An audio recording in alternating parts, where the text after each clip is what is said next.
Okay, folks, the audio was kind of messed up on this, so I'm just going to kind of explain what I'm doing here. What I'm going to be doing is oven canning some dry goods. So I'm opening up this bag of flour that I got on clearance. And I got this for 79 cents. I usually buy stuff in 25 or 50-pound bags when it comes to flour because I like to make the bread now. But hey, if it's cheap, buy it. Um, So, by oven canning flour, one of the things you do is eliminate the possibility of flour bugs. If there's any eggs in the flour for the flour bugs, this will prevent them from hatching. But in general, I like dry canning better than just uh, any type of mylar or vacuum sealed bags or anything like that, because rodents can't chew through glass. They can't chew through the metal lid. They can chew through a mylar bag. They can chew through a plastic bucket. And recently, I got a field mouse in my closet that has two outside walls. He got in there, and he had a good time with a lot of my MREs. So I had some money invested in about. I got about 72 hours worth of just MREs that I can pull out and eat. And he seemed to really like the raisins and the snack bread. So, I figure, by putting it in a glass jar, you can preserve these dry goods for up to, say 25 years or so in some cases, especially with flour. So, it's protected from the elements. Now, I don't recommend that you necessarily do everything this way. I still store some stuff in more traditional ways, because, beans, if the jar breaks, you can probably pick the beans out and still eat them.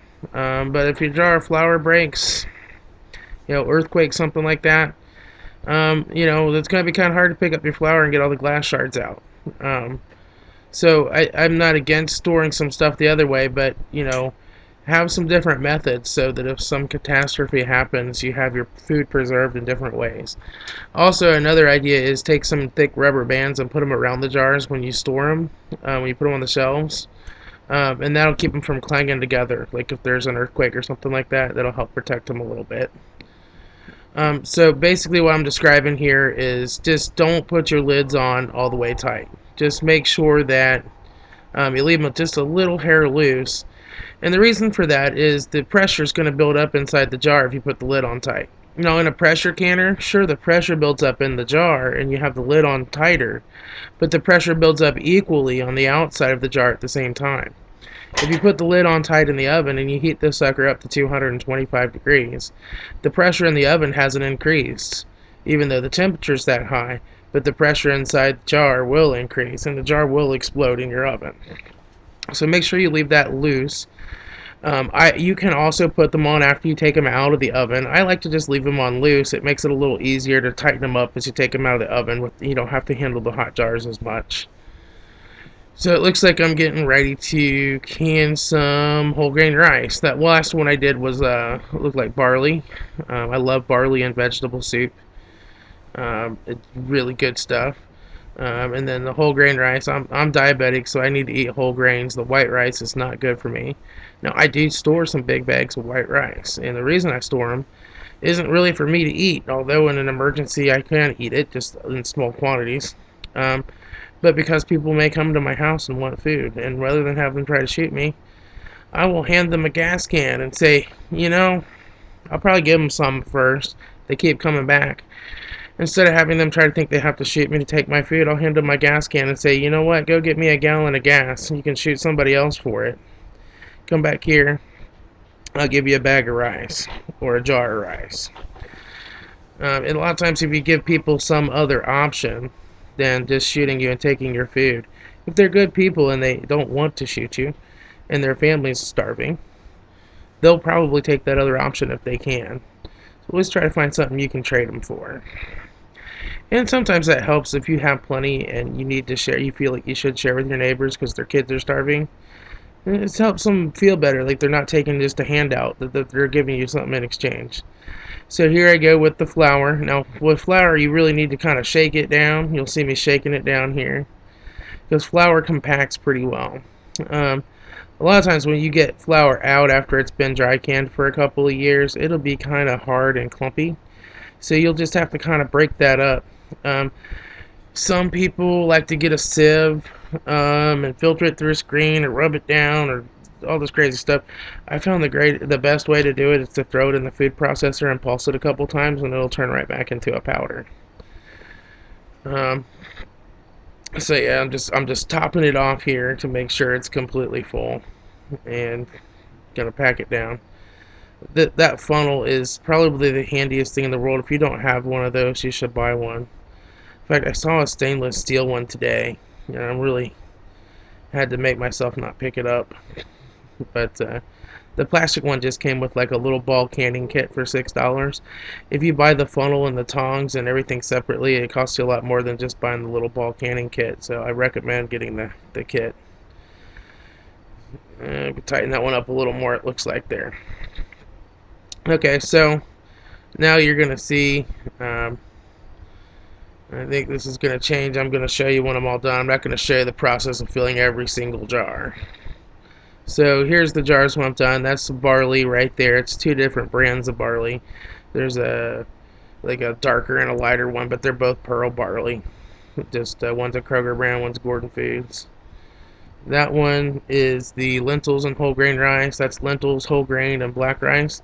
Lentils are great to can together because you can make them together. And the whole grain rice and the lentils both take 45 minutes to cook in boiling water.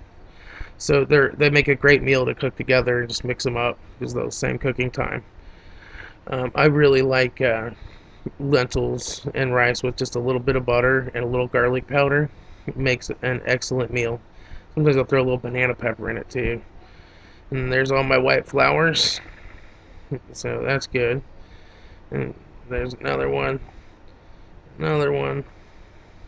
Let's see, that looks like more barley, or maybe that's rice. I think that's rice. And those are my pinto beans. And more flour. So there's my canned goods, and they're ready to go in the oven here. So what we're going to do is we're going to set the oven. Now there's my pressure cooker. I'm pressure cooking pasta sauce. Those tomatoes are the bane of my existence. So basically I set the oven for 325, or I'm sorry, not 325, 225, 225 degrees, a little bit above boiling. You could go a little higher than that, but if you go too high, you're going to run a bigger risk of the jars breaking. 225 is enough to kill any insects that are in there. You shouldn't have to worry too much about any type of real bacteria because you're dealing with dry goods that are pretty preserved anyway, so you're just basically kind of vacuuming them. Um, then what you're going to do is just let that oven kind of preheat a little bit and then put your jars in there.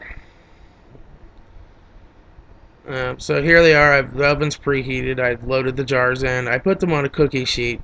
Just in case one cracks, it'll help keep it from all falling down on the bottom. And, the flour is a special concern because the flour gets kind of dispersed into the air and like a nice fine powder. You've got an open flame there, so you could be making a flour bomb in your kitchen. Google flour bomb. They're pretty explosive. It's a big problem at bakeries, actually. But just keep an eye on it and be ready to either run or get it shut down fast. If you hear one break, I would just turn the oven off immediately if you're close. Um, but probably be okay. Not without risk, though. This is not recommended by the USDA, by the way. Okay, so now the hour is up, and what I do is just open the oven and wait a few minutes, 5 minutes or so, just to let some of that temperature kind of cool off and make sure nothing's going to shatter. You're kind of shielding yourself so you don't get a face full of exploding glass. If something goes wrong, like you got a lid on too tight. And you don't want to let them cool down too much, though, because you want them to be good and hot, because you're going to pull them out and then cinch up the lids on them. But you want to make sure they've started the cooling process before you cinch up the lids.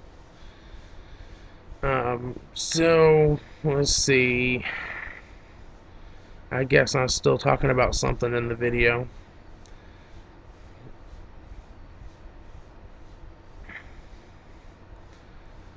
I think this is where I'm telling you, like, hey, I do this because you don't want to get a face full of glass.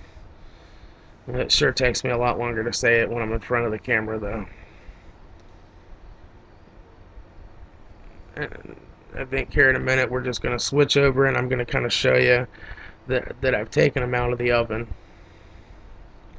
So here I've taken the jars out of the oven and I just go through. They're still pretty hot there, and I tighten them up. Oh, I know what it was. I was telling you, I backed up there and I burnt the crap out of my back on one of these pasta sauce jars you see over to the left that just came out of the pressure canner. That's why it took me so long to talk. But they're starting to get a vacuum here on some of them. You just check them, make sure they got a vacuum. Take the rings off and pick them up by the little lid. Make sure it stays. That you know you got a good vacuum there. And that's it. You're good to store them. They're safe from rodents and mice and insects and everything else.